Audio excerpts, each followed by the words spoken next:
आप देख रहे हैं ज्ञानदीप चैनल, आपके सपनों का प्रकाश। ज्ञानदीप चैनल देख रहे सभी दर्शकों को नमस्कार, स्वागत है आपका। आज की हमारी वीडियो का विषय है कक्षा 7 का अध्याय बिरजू महाराज से साक्षात्कार।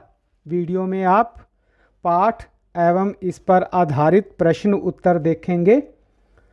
पंडित बिरजू महाराज शास्त्रीय नृत्य की दुनिया के बहुत महान कलाकार थे। वह भारत के सबसे प्रतिष्ठित कथक नृत्यकों में से एक थे।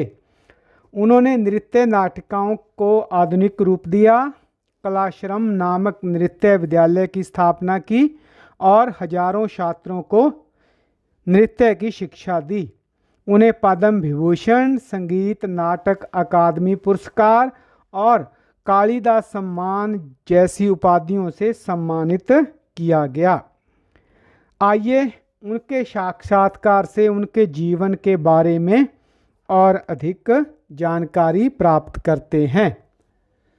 कथक की जब भी बात होती है तो हमारे दिमाग में एक नाम जरूर आता है, बिरजू महाराज। कथक की कला उन्हें विरासत में मिली थी। भारत ही नहीं बल्कि विदेशों में भी बिरजू महाराज का स्मरण उनकी मनमोहक प्रस्तुतियों के लिए किया जाता है। बिरजू महाराज का जीवन शास्त्रीय संगीत के रागों के समान ही उतार चढ़ाव भरा था। अपने जीवन में प्राप्त सफलताओं के लिए उन्होंने कठिन साधना की थी। आज हम पद्म विभूषण श्री बिरजू महाराज से उनके लिए गए एक साक्षात्कार के जरिए मिलते हैं। बचपन और संघर्ष। इसके बारे में बिरजू महाराज बताते हैं कि उनका बचपन काफ़ी उतार चढ़ाव भरा रहा। उनके बाबूजी के देहांत के बाद परिवार को आर्थिक परेशानियों का सामना करना पड़ा। उनकी मां ने इस मुश्किल दौर में उनका सबसे बड़ा सहयोग किया। कभी कर्ज लेकर तो कभी पुरानी जरी की साड़ियों के सोने चांदी के तार बेचकर गुजारा करना पड़ा। उनकी मां हमेशा उन्हें अभ्यास करते रहने के लिए प्रेरित करती थी, भले ही खाने को कुछ मिले या ना मिले। कथक की शिक्षा के बारे में वे बताते हैं कि कथक उन्होंने अपने पिता अच्छन महाराज और चाचा शंभूनाथ महाराज और लच्छू महाराज से सीखा। घर में कथक का माहौल होने के कारण उन्होंने औपचारिक प्रशिक्षण शुरू होने से पहले ही देख कर यह कला सीख ली थी। उन्होंने गंडा बनाने की परंपरा को भी विकसित किया, जिसमें वे शिष्य की लगन देखने के बाद ही गंडा बांधते थे। पढ़ाई और कला का संतुलन। बिरजू महाराज का मानना था कि पढ़ाई और कला दोनों को साथ साथ जारी रखना संभव है। यह व्यक्ति के सामर्थ्य पर निर्भर करता है। उनकी शिष्या शोभना नारायण इसका एक अच्छा उदाहरण है, जो एक IAS अधिकारी होने के साथ साथ एक बेहतरीन नर्तकी भी हैं। उन्होंने खुद भी नृत्य के साथ साथ गायन, वादन और नृत्य नाटिकाओं के लिए संगीत तैयार करने का काम किया। कथक की शुरुआत और परंपरा, इसके बारे में उन्होंने क्या कहा है? कथक की परंपरा अत्यंत प्राचीन है, जिसका उल्लेख महाभारत और रामायण में भी मिलता है। पहले यह कथा कहने का एक अनौपचारिक तरीका था और मंदिरों तक ही यह सीमित था। लखनऊ घराने के लोग मूलतः हरिया गांव के रहने वाले थे, जहां 989 कथिकों के घर थे। बाद में जयपुर और बनारस घराने का भी विकास हुआ। उन्होंने बैरगिया नाले की एक कहानी भी सुनाई, जहां कथिकों की कला ने डाकुओं को भी मंत्रमुग्ध कर दिया था। नृत्य के लिए संगीत का महत्व। बिरजू महाराज के अनुसार गाना, बजाना और नाचना तीनों संगीत के अभिन्न अंग हैं और संगीत में लय का ज्ञान नृत्य के लिए बहुत आवश्यक है। लय हर गतिविधि में संतुलन बनाए रखती है और नृत्य को सुंदरता प्रदान करती है। कथक में नवाचार। बिरजू महाराज ने कथक की पुरानी परंपरा को बनाए रखते हुए उसके प्रस्तुतिकरण में कई बदलाव किए। उन्होंने अपने चाचा और बाबूजी की भाव भंगिमाओं को भी कथक में शामिल किया और तीनों की शिक्षा को मिलाकर एक नया रूप तैयार किया। उन्होंने टैगोर और त्यागराज जैसे आधुनिक कवियों की रचनाओं पर भी कथक तैयार किए। उनका मानना था कि भाषाएं अलग हो सकती हैं, लेकिन इंसान की भावनाएं हर जगह एक जैसी रहती हैं, जैसे एक माँ और एक बच्चे का रिश्ता। कथक की दुनिया में बदलाव। पहले कथक मंचों पर नहीं होता था, बल्कि फर्श पर चांदनी बिछाकर दर्शक चारों ओर बैठते थे।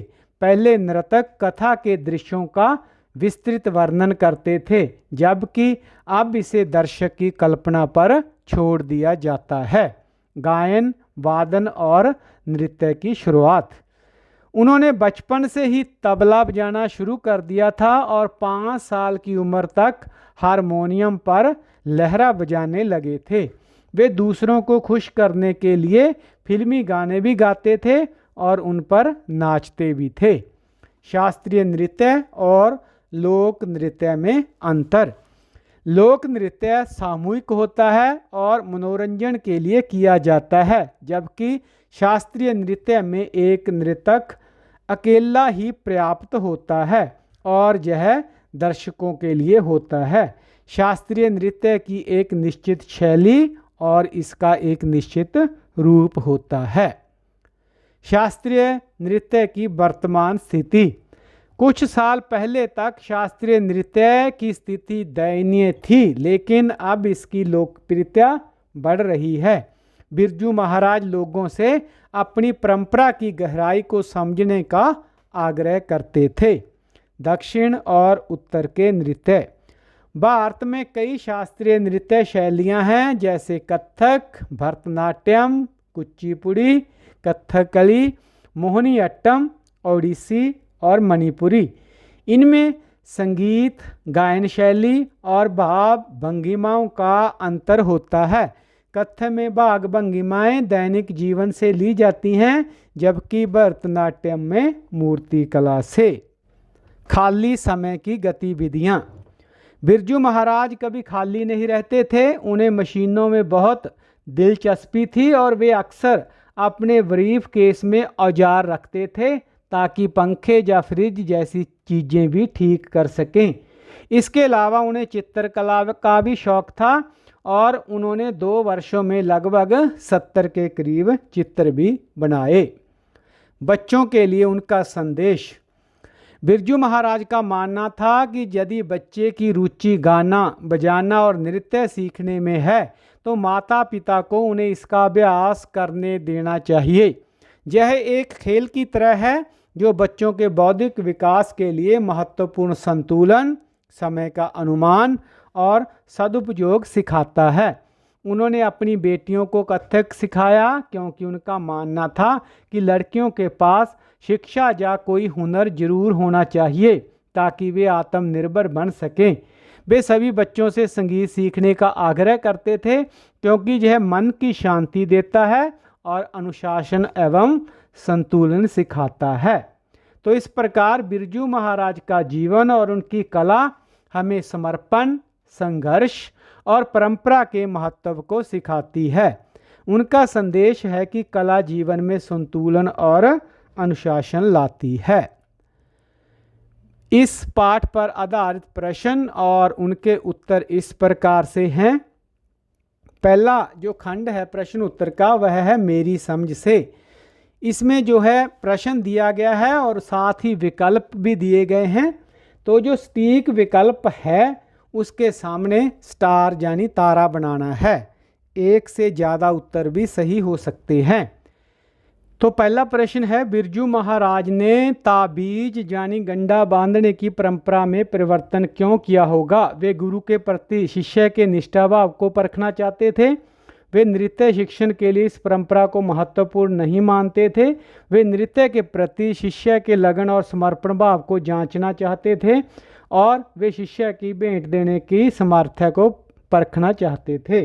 तो इसका सटीक उत्तर है वे नृत्य के प्रति शिष्य की लगन और समर्पण भाव को जांचना चाहते थे। यह उत्तर क्यों चुना?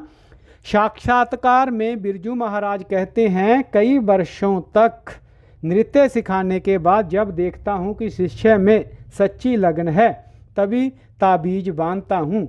यह स्पष्ट रूप से दर्शाता है कि उनका उद्देश्य शिष्य की लगन और समर्पण को परखना था, न कि भेंट देने के सामर्थ्य को या सिर्फ परंपरा को महत्वपूर्ण न मानना।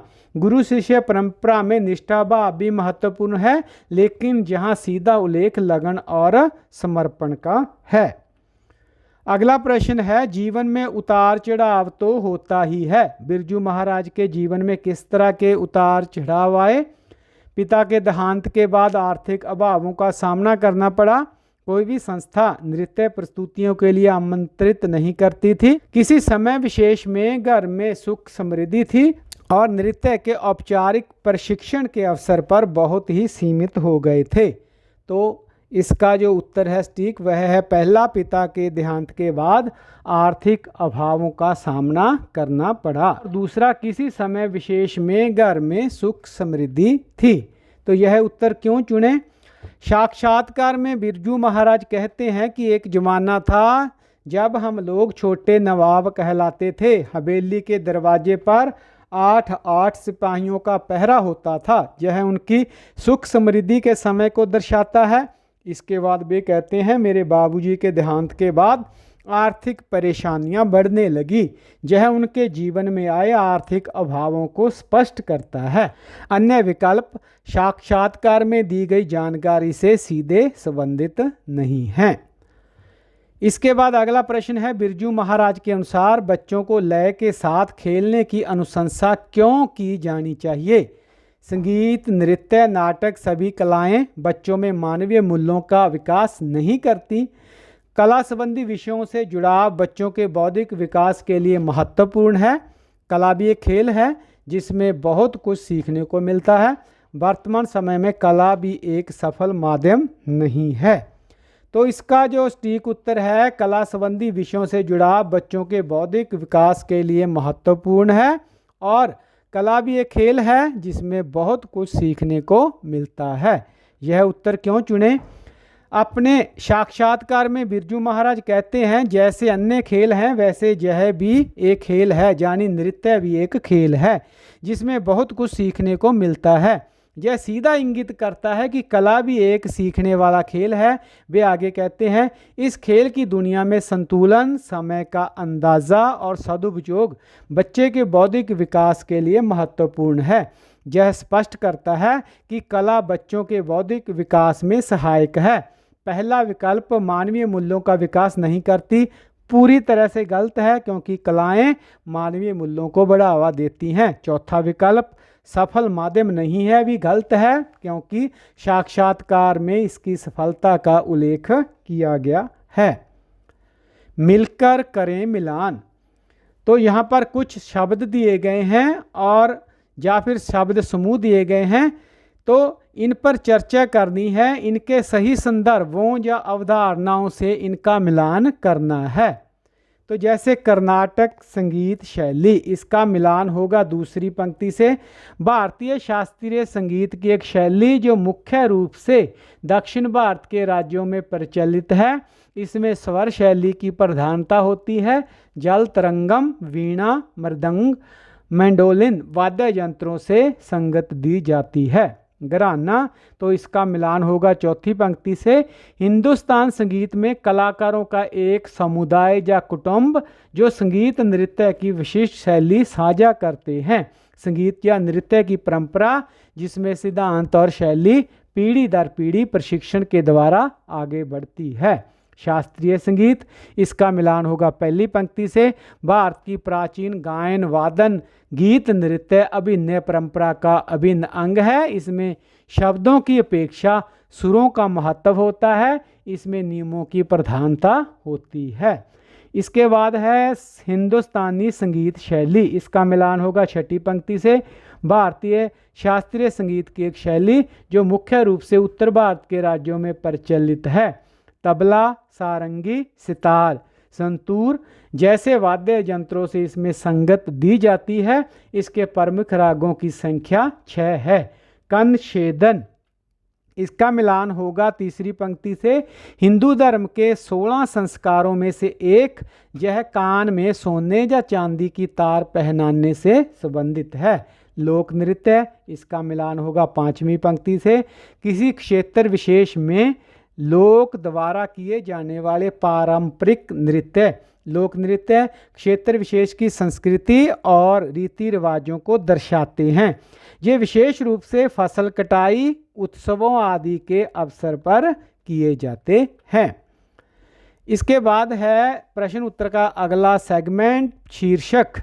इस पाठ का शीर्षक बिरजू महाराज से साक्षात्कार है। यदि आप इस साक्षात्कार को कोई और नाम देना चाहें तो क्या नाम देंगे? आपने यह नाम क्यों सोचा, यह भी लिखें। तो प्यारे बच्चों, सोचें इसका कोई और शीर्षक और टाइटल इस पाठ का। जैसे हम उसके बारे में इस प्रकार से भी लिख सकते हैं, यदि इस साक्षात्कार को कोई अन्य नाम देना हो तो इसे कथक सम्राट का जीवन शीर्षक देना चाहूँगा। मैंने यह नाम क्यों सोचा? क्योंकि बिरजू महाराज कथक के निर्विवाद सम्राट थे। यह उनके कद और कला में उनके अद्वितीय स्थान को दर्शाता है।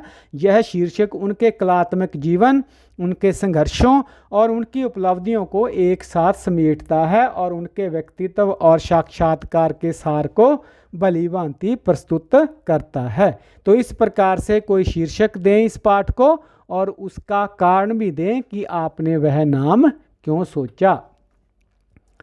पंक्तियों पर चर्चा। पाठ में से कुछ पंक्तियां दी गई हैं, ध्यान से पढ़ें और इनके अर्थ लिखें। तुम नौकरी में बंट जाओगे, तुम्हारे अंदर का नर्तक पूरी तरह पनप नहीं पाएगा। तो इस वाक्य का अर्थ है कि यदि बिरजू महाराज नौकरी करते तो उनका समय और ऊर्जा उस नौकरी की जिम्मेवारियों में बंट जाती। इससे वे कथक के प्रति अपना पूरा ध्यान और समर्पण नहीं दे पाते, जिसके परिणाम स्वरूप उनके अंदर की नृत्य कला, जो एक नृत्य के रूप में उनकी पहचान थी, पूरी तरह से विकसित नहीं हो पाती। एक कलाकार को अपनी कला को निखारने के लिए एकाग्रता और अथक अभ्यास की आवश्यकता होती है, जो नौकरी की पाबंदियों में बाधित हो सकती थी।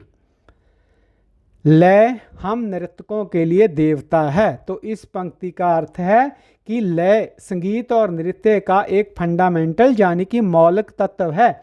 यह गति, ताल और समय का एक सुसंगत प्रवाह है। बिरजू महाराज के लिए लय सिर्फ एक तकनीकी पहलू नहीं बल्कि एक पूजनीय दैवीय शक्ति है। देवता का अर्थ है जिससे हमें प्रेरणा मिलती है, जो हमें नियंत्रित करता है और जिसके प्रति हम समर्पित होते हैं। उनके लिए लय ही नृत्य का प्राण है, जिसके बिना नृत्य अस्तित्व में नहीं रह सकता। अगली पंक्ति, नृत्य में शरीर, ध्यान और तपस्या का साधन होता है। यह पंक्ति का अर्थ है कि नृत्य केवल शारीरिक गतिविधियां नहीं हैं, यह एक ऐसा माध्यम है जिसके द्वारा नर्तक अपने शरीर पर पूर्ण नियंत्रण प्राप्त करता है, गहरा ध्यान केंद्रित करता है और वर्षों की कड़ी मेहनत और साधना से खुद को कला के प्रति समर्पित करता है। साधन का अर्थ है माध्यम या उपकरण। यह नृत्य को आत्मनियंत्रण, एकाग्रता और चरम परिश्रम के लिए एक उपकरण, एक साधन के रूप में देखा गया है। सोच विचार के लिए अगला खंड है प्रश्न उत्तर का। साक्षात्कार को पुनः पढ़ें और प्रश्नों के उत्तर दें। बिरजू महाराज नृत्य का औपचारिक प्रशिक्षण आरंभ होने से पहले ही कथक कैसे सीख गए थे? तो इसका उत्तर है, बिरजू महाराज नृत्य का औपचारिक प्रशिक्षण आरंभ होने से पहले ही कथक इसलिए सीख गए थे क्योंकि उनके घर में कथक का माहौल था। उनके पिता अच्छन महाराज और चाचा शंभू महाराज और लच्छू महाराज स्वयं कथक के बहुत बड़े कलाकार थे।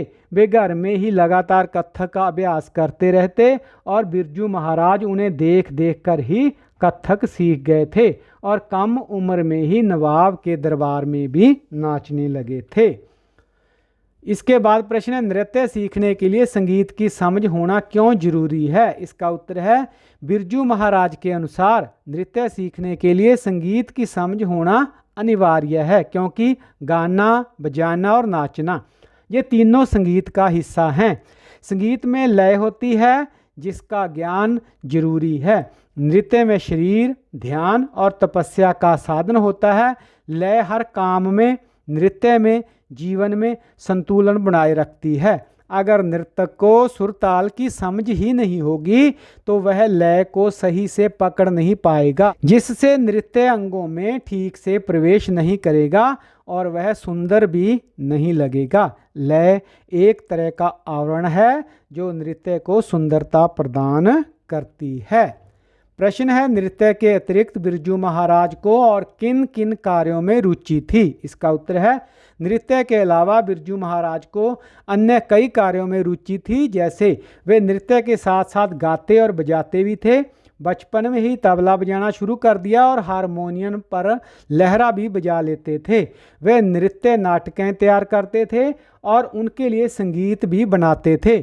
उन्हें मशीनों में मन लगता था। वे कहते हैं कि अगर मैं नर्तक न होता तो शायद इंजीनियर होता। उन्हें अपनी बेटी दामाद को देखकर पेंटिंग बनाने का भी शौक हो गया था।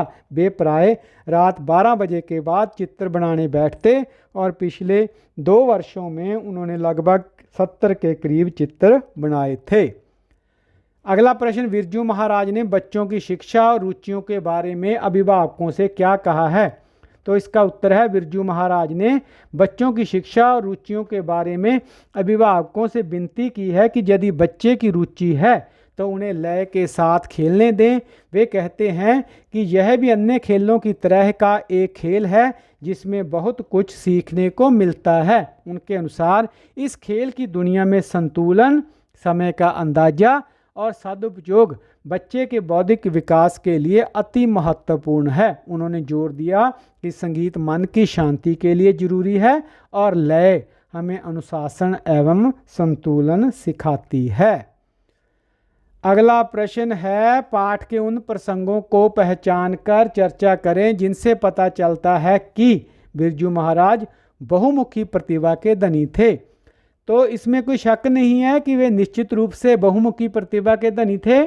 वे केवल नर्तक नहीं थे बल्कि गायन और वादन यानी तबला और हारमोनियम का भी उन्हें ज्ञान था।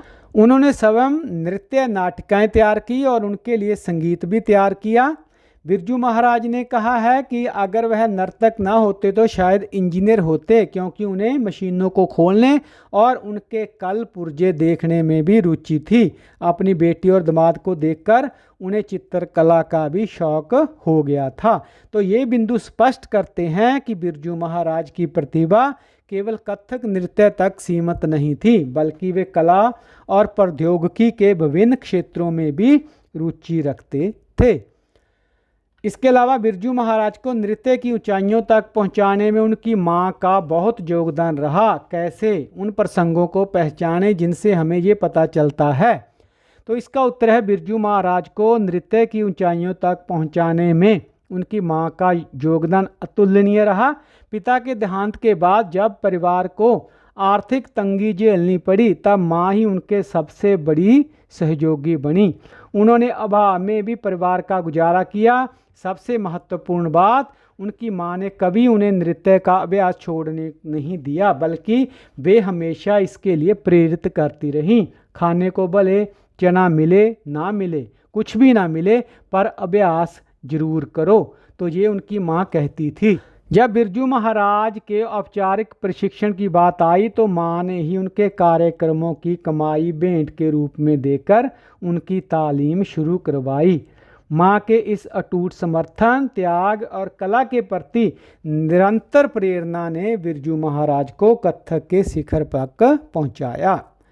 शब्दों की बात, पाठ में आए कुछ शब्द नीचे दिए गए हैं जैसे कि आजीविका, सीमित, प्रशिक्षण, सुंदरता, आधुनिक, पारंपरिक, भारतीय और सामूहिक।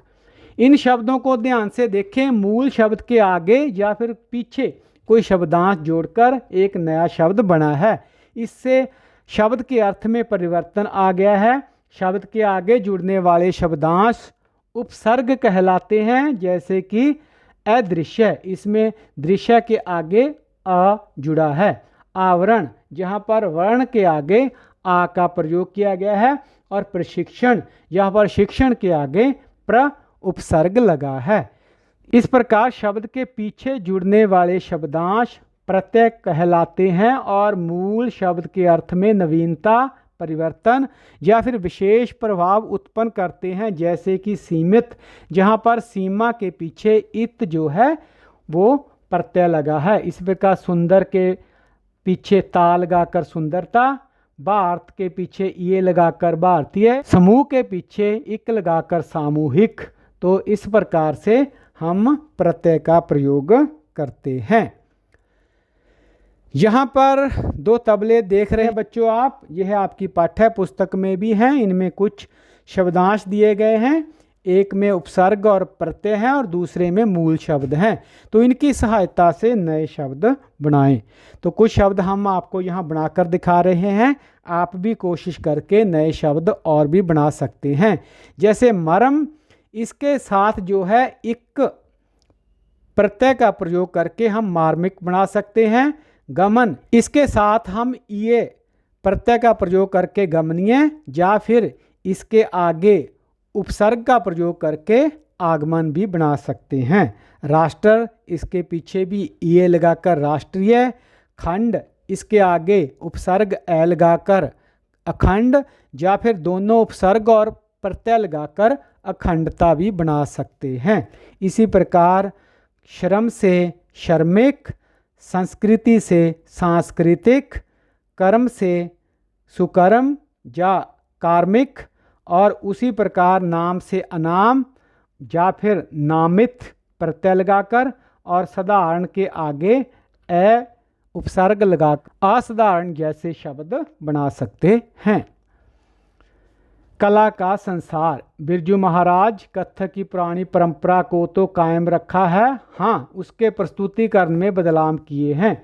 इस कथन को पढ़ते हुए लिखिए कि कथक की प्रस्तुतियों में किस प्रकार के परिवर्तन आए हैं।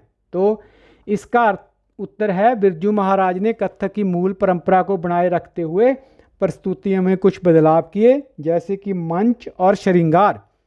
पहले फर्श पर चांदनी बिछाई जाती थी और चंदन पान का श्रृंगार होता था। अब आधुनिक मंच और व्यावसायिक श्रृंगार का प्रयोग होता है। कथा वाचन में संक्षिप्तता, विस्तृत कथा कहने की बजाय अब नर्तक केवल संकेत मात्र देते हैं और बाकी दर्शकों की कल्पना पर छोड़ देते हैं। नई भाव भंगिमाएं और रचनाएं, उन्होंने अपने गुरुओं, पिता, चाचा की विशिष्ट भाग भंगिमाओं को शामिल किया और साथ ही टैगोर, त्यागराज जैसे आधुनिक कवियों की रचनाओं पर भी नई नई प्रस्तुतियां तैयार की, जिससे कथक में विविधता और गहराई आई। लोक नृत्य और शास्त्रीय नृत्य में क्या अंतर है, लिखिए। तो लोक नृत्य मुख्य रूप से मनोरंजन, उत्सवों, रीति रिवाजों और सामुदायिक गतिविधियों को व्यक्त करता है, जबकि शास्त्रीय नृत्य से भक्ति, आध्यात्मिक विचारों, पौराणिक कथाओं, दर्शन और भावनाओं को व्यक्त किया जाता है। लोक नृत्य में औपचारिक प्रशिक्षण की जरूरत नहीं होती, यह पीढ़ी दर पीढ़ी देखकर और अभ्यास करके ही सीखा जाता है, जबकि शास्त्रीय नृत्य में कठोर और व्यवस्थित औपचारिक प्रशिक्षण, जिसमें गुरु शिष्य परंपरा चलती है, उसकी जरूरत होती है। इसमें व्याकरण यानी कि शारीरिक मुद्राएं, हस्त मुद्राएं, चरण विन्यास, चेहरे के भाव, इनका बहुत महत्व होता है और इसका पालन भी होता है। लोक नृत्य प्राय सामूहिक होता है, कई लोग एक साथ मिलकर नृत्य करते हैं, जबकि शास्त्रीय नृत्य में एक नर्तक अकेला भी पर्याप्त होता है। हालांकि जुगल और समूह प्रस्तुतियां भी होती हैं, पर मुख्य जोर व्यक्तिगत कौशल पर ही होता है। भंगड़ा, गरबा, बिहू, घूमर, लावणी, कालबेलिया, छऊ, ये लोक नृत्य के उदाहरण हैं, जबकि भरतनाट्यम, कथक, कथकली, कुचिपुड़ी, ओडिसी, मणिपुरी, मोहिनीअट्टम ये शास्त्रीय नृत्य के उदाहरण हैं। के बाद है प्रश्न उत्तर का अगला खंड सृजन। आपके विद्यालय में कथक नृत्य का आयोजन हो रहा है, तो आप दर्शकों को कथक नृत्य कला के बारे में क्या क्या बताएंगे, लिखिए। तो आप लिख सकते हैं बच्चों कि मैं दर्शकों को बताऊंगा कि कथक उत्तर भारत का प्रमुख शास्त्रीय नृत्य है, जिसका अर्थ कथा कहना है। यह मंदिरों से निकला है और पैरों की ताल, चक्कर, भाव, भंगिमाओं यानी अभिनय और मुद्राओं से कहानी कहता है। इसमें तबला, सारंगी जैसे वाद्य यंत्रों का प्रयोग होता है और इसके प्रमुख घराने लखनऊ, जयपुर और बनारस हैं। आपके विद्यालय में कथक नृत्य का आयोजन हो रहा है, तो कार्यक्रम की सूचना देने के लिए एक विज्ञापन तैयार कीजिए। तो आप इस प्रकार से एक विज्ञापन लिख सकते हैं, जैसे कथक नृत्य संध्या। तो आगे लिख सकते हैं आपके विद्यालय में भव्य सांस्कृतिक आयोजन, भारतीय शास्त्रीय नृत्य कथक का मनमोहक अनुभव करें। प्रस्तुति विद्यालय के प्रतिभाशाली नृतक। तिथि यहाँ पर तारीख डाल सकते हैं, समय दे सकते हैं। स्थान विद्यालय का सभागार या हॉल, जो भी जहाँ पर इसका आयोजन हो रहा है वो जगह स्थान लिखें। प्रवेश निःशुल्क, सादर आमंत्रित। आयोजक कौन है, विद्यालय का नाम, और जैसे एसएमसी वगैरह है या कोई सांस्कृतिक समिति विद्यालय में बनी हुई है तो उसका जिक्र कर सकते हैं। आपके विद्यालय में कथक का आयोजन हो रहा है, यदि इस नृत्य कार्यक्रम में कोई दृष्टिबाधित दर्शक है और वह नृत्य का आनंद लेना चाहे तो इसके लिए विद्यालय की ओर से क्या व्यवस्था की जानी चाहिए। तो इसका उत्तर है, दृष्टिबाधित दर्शक के लिए ऑडियो विवरण, नृत्य की गतिविधियों, भावों और मंच सज्जा का मौखिक वर्णन उपलब्ध करवाया जाए। स्पष्ट मौखिक परिचय, कार्यक्रम से पहले कथक और प्रस्तुति की कहानी का संक्षिप्त मौखिक परिचय दें। अनुकूलित बैठक, ध्वनि स्पष्ट सुनाई देने वाली और मंच के करीब सीट उसे प्रदान करें। स्वयं सेवक कार्यक्रम स्थल तक सहायता और व्यक्तिगत जानकारी के लिए एक स्वयं सेवक उसके साथ उपलब्ध हो। वाद्य संगीत पर जोर, वाद्य संगीत की गुणवत्ता सुनिश्चित करें जो उनके अनुभव का मुख्य आधार होगा। शब्द पहेली दी गई है, इसमें संगीत के कुछ तालों के नाम आए हैं, उनको ढूंढकर लिखना है। तो ये नाम है बच्चों, जैसे तिलवाड़ा, इसके बाद है कहरवा, उसके बाद झूमर, इसके बाद है दादरा, दीप चंदी। तो यह जो है इस वर्ग पहेली में संगीत के तालों के नाम हैं।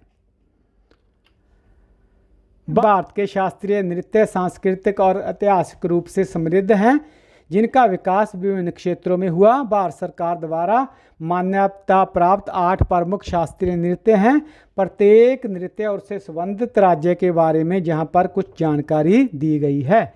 भरतनाट्यम, इसका विवरण इस प्रकार है कि यह तमिलनाडु का प्राचीन नृत्य है जो मंदिरों और भक्ति परंपराओं से उत्पन्न हुआ। यह नृत्य नाट्य शास्त्र पर आधारित है, जिसमें शुद्ध नृत्य नाट्य यानी अभिनय और भाव राव ताल का समन्वय होता है। इसमें जटिल पैरों की थाप, सुंदर हस्त मुद्राएं और चेहरे के भाव शामिल हैं। इसकी विशेषता है यह भगवान शिव और मंदिर नर्तकियों द्वारा यानी देवदासियों से जुड़ा हुआ नृत्य है। कथक, यह उत्तर भारत का नृत्य कथा वाचन परंपरा से विकसित हुआ नृत्य है। यह मुगल और हिंदू प्रभावों का मिश्रण है।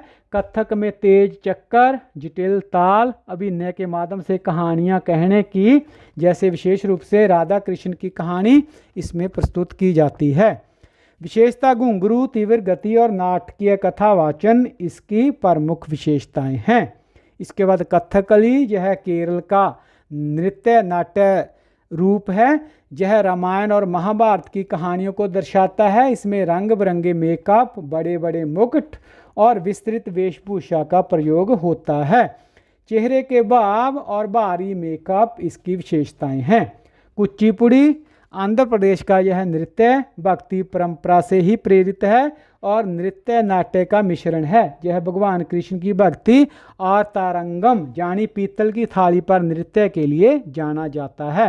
नृत्य में लयबद्ध गति और नाटकीय अभिनय इसकी विशेषताएं हैं। उड़ीसा का यह नृत्य मंदिरों और भगवान जगन्नाथ की भक्ति से जुड़ा है।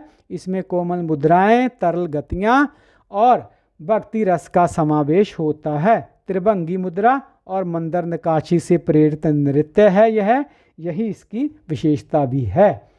सत्रिया असम का यह नृत्य वैष्णव भक्ति से जुड़ा है और सत्रों यानी मठों में यह विकसित हुआ। यह भक्ति और आध्यात्मिकता का केंद्र है जिसमें नृत्य और नाटक का मिश्रण होता है।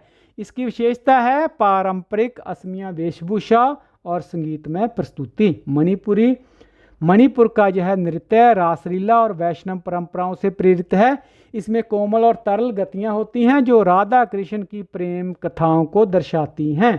मोहिनीअट्टम केरल का यह नृत्य मोहिनी यानी विष्णु का स्त्री रूप उससे प्रेरित नृत्य है। यह नारीत्व और कोमलता को दर्शाता है जिसमें लयबद्ध गतियां और अभिनय परंपराएं शामिल हैं। इसकी विशेषता है जो वो सुनहरी साड़ी और धीमी और तरल गतियां हैं। पढ़ने के लिए अगला सेगमेंट यह बच्चों कहानी आपको प्रेरित कर सकती है कि सुधा चंद्रन एक प्रसिद्ध भारतीय भरतनाट्यम नृत्यांगना और अभिनेत्री हैं जो अपनी दृढ़ इच्छा शक्ति और अदम्य साहस के लिए जानी जाती हैं। उनके जीवन की सबसे प्रेरणादायक घटना है कि 1981 में एक सड़क दुर्घटना में उनका पैर कट गया। एक नृत्यांगना के लिए यह एक बहुत बड़ा झटका था, लेकिन सुधा चंद्रन ने हार नहीं मानी। उन्होंने कृत्रिम पैर यानी जिसे जयपुर फुट भी कहा जाता है उसकी सहायता से नृत्य शुरू किया और अपनी कला के प्रति अपने जुनून को साबित किया। उनकी यह यात्रा इतनी प्रेरणादायक थी कि उनके जीवन पर आधारित एक लोकप्रिय हिंदी फिल्म नाचे मयूरी भी बनी जिसमें उन्होंने स्वयं अभिनय किया। उन्होंने कई भारतीय भाषाओं की फिल्मों और टेलीविज़न धारावाहिकों में भी काम किया और आज भी वे सक्रिय हैं। सुधा चंद्रन सिर्फ एक नृत्यांगना और अभिनेत्री नहीं बल्कि लाखों लोगों के लिए एक प्रेरणा का स्रोत भी हैं जिन्होंने यह सिखाया कि दृढ़ संकल्प और कड़ी मेहनत से किसी भी बाधा को पार किया जा सकता है। इसके बाद प्रस्तुत हैं इस पाठ पर आधारित कुछ और परीक्षा उपयोगी प्रश्न उत्तर। प्रश्न है बिरजू महाराज का पूरा नाम क्या था और वे किस नृत्य शैली से संबंधित थे। इसका उत्तर है बिरजू महाराज का पूरा नाम ब्रजमोहन नाथ मिश्र था और वे कथक नृत्य शैली से संबंधित थे। प्रश्न बिरजू महाराज को कथक कला किससे विरासत में मिली थी। इसका उत्तर है उन्हें यह कला अपने पिता अच्छन महाराज और चाचा शंभू महाराज और लच्छू महाराज से विरासत में मिली थी। प्रश्न बिरजू महाराज के बचपन को छोटे नवाब क्यों कहा जाता है। तो इसका उत्तर है एक समय उनके परिवार की आर्थिक स्थिति बहुत अच्छी थी। हवेली के दरवाजे पर सिपाही पहरा दे रहे होते थे, इसीलिए उन्हें छोटे नवाब कहा जाता था। अगला प्रश्न बिरजू महाराज के बाबूजी के देहांत के बाद उनके परिवार को किन परेशानियों का सामना करना पड़ा। इसका उत्तर है उनके पिताजी के देहांत के बाद परिवार को गंभीर आर्थिक स्थितियों का सामना करना पड़ा। खाने के लिए भी कई बार संघर्ष करना पड़ता था। प्रश्न संघर्ष के दौर में बिरजू महाराज की सबसे बड़ी सहयोगी कौन थी और उन्होंने कैसे मदद की। इसका उत्तर है संघर्ष के दौर में उनकी सबसे बड़ी सहयोगी उनकी मां थी जो कभी कर्ज लेकर तो कभी पुरानी जरी की साड़ियां बेचकर गुजारा करती थी। प्रश्न है गंडा बांधने की रस्म का क्या महत्व है जैसा कि बिरजू महाराज में अपने साक्षात्कार में बताया। तो गंडा यानी ताबीज गुरु शिष्य के बीच एक पवित्र रिश्ते का प्रतीक होता है। प्रश्न बिरजू महाराज ने गंडा बांधने की रस्म में क्या परिवर्तन किया। इसका उत्तर है उन्होंने इस रस्म को उल्टा कर दिया। वे कई वर्षों तक नृत्य सिखाने के बाद जब शिष्य में सच्ची लगन देखते तभी गंडा यानी कि ताबीज़ बांधते थे। प्रश्न बिरजू महाराज के अनुसार क्या पढ़ाई और दूसरे कामों के साथ साथ संगीत और नृत्य जारी रखना संभव है? तो इसका उत्तर है यस, हाँ। उनके अनुसार यह अपने सामर्थ्य पर निर्भर करता है, जैसा कि उनकी शिष्या शोभना नारायण, जो कि एक IAS अफसर हैं और अच्छी नर्तकी भी हैं, इसका एक अच्छा उदाहरण है। प्रश्न, बिरजू महाराज के चाचा ने उन्हें नौकरी न करने की सलाह क्यों दी? इसका उत्तर है उनके चाचा का मानना था कि नौकरी में बंट जाने से उनके अंदर का नर्तक पूरी तरह पनप नहीं पाएगा। प्रश्न, कथक की परंपरा कितनी पुरानी है और इसका उल्लेख किन ग्रंथों में मिलता है? इसका उत्तर है कथक की परंपरा बहुत पुरानी है और इसका उल्लेख महाभारत के आदि पर्व तथा रामायण में मिलता है। प्रश्न, पहले कथक का स्वरूप कैसा था और वह कहाँ तक सीमित था? इसका उत्तर है पहले कथक रोचक और अनौपचारिक रूप से कथा कहने का ढंग होता था, जो सिर्फ मंदिरों तक ही सीमित था।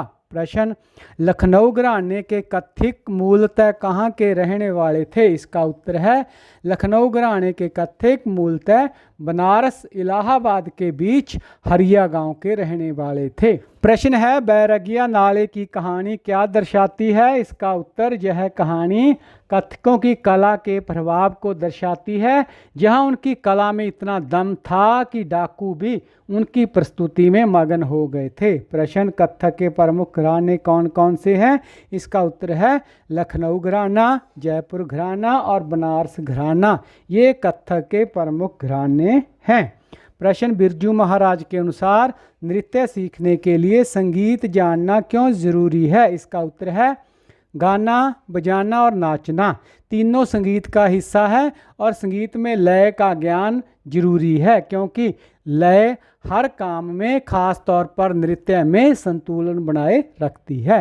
प्रश्न, बिरजू महाराज ने कथक में क्या नई चीज़ें जोड़ी या बदलाव किए? इसका उत्तर है उन्होंने पुरानी परंपरा को कायम रखते हुए प्रस्तुतिकरण में बदलाव किए, चाचा और बाबूजी की भाग भंगिमाओं को शामिल किया और टैगोर और त्यागराज जैसे आधुनिक कवियों की रचनाओं पर भी कथक नृत्य तैयार किए। प्रश्न, बिरजू महाराज ने क्यों कहा कि भाषाएं अलग अलग होती हैं पर इंसान सब जगह एक से होते हैं? इसका उत्तर है उन्होंने यह बात दर्शकों को यह समझाने के लिए कही कि वे भले ही यशोदा या कृष्ण के बारे में न जानते हों, लेकिन माँ और बच्चे का प्रेम और जिद जैसी मानवीय भावनाएं सार्वभौमिक होती हैं। प्रश्न, पहले और अब की कथक प्रस्तुतियों में कथा कहने के तरीके में क्या बदलाव आया है? इसका उत्तर है पहले नर्तक दृश्यों का विस्तृत वर्णन करते थे, पूरी कथा बताते थे, अब सिर्फ संकेत देकर बाकी दर्शक की कल्पना पर छोड़ दिया जाता है। प्रश्न है, शास्त्रीय नृत्य और लोक नृत्य में बिरजू महाराज ने क्या मुख्य अंतर बताया है?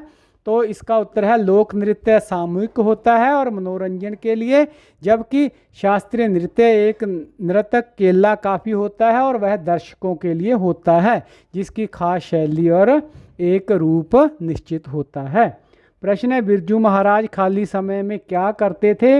इसका उत्तर है वे खाली नहीं रहते थे, उनका मन मशीनों में भी लगता था और वे इंजीनियर भी बनना चाहते थे अगर वे नर्तक ना होते, और उन्हें पेंटिंग बनाने का भी शौक था।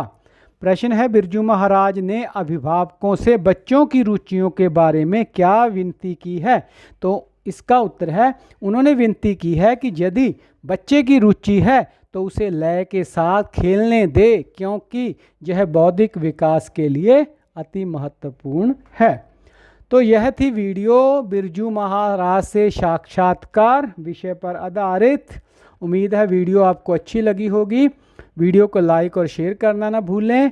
अगर आपको कोई और अधिक जानकारी चाहिए तो आप हमें कमेंट कर सकते हैं। चैनल ज्ञानदीप को सब्सक्राइब जरूर करें ताकि आने वाले वीडियो और उनके नोटिफिकेशन भी आपको मिलते रहें। वीडियो देखने के लिए आपका बहुत बहुत धन्यवाद। अगले पाठ का वीडियो देखने के लिए नेक्स्ट वीडियो पर क्लिक करें और सभी पाठों के लिए फुल प्लेलिस्ट पर क्लिक करें।